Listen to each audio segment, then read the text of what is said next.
Hi there, friends! Welcome to our adventure in the animal kingdom.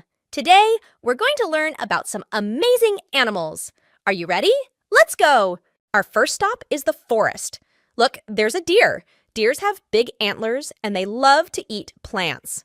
And over there, can you see the cute little rabbit? Rabbits have long ears and they love to hop around. Wow, there's a big brown bear. Bears are strong and they like to catch fish in the river. Look at the playful squirrel. Squirrels have fluffy tails and love to climb trees.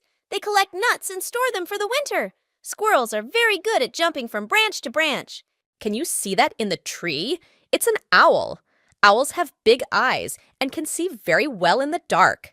Owls are nocturnal, which means they are awake at night. They fly quietly and catch mice and other small animals. Oh, look, there's a sneaky fox. Foxes are clever animals with bushy tails. They often come out at night to hunt for food. Foxes can make many different sounds to communicate with each other.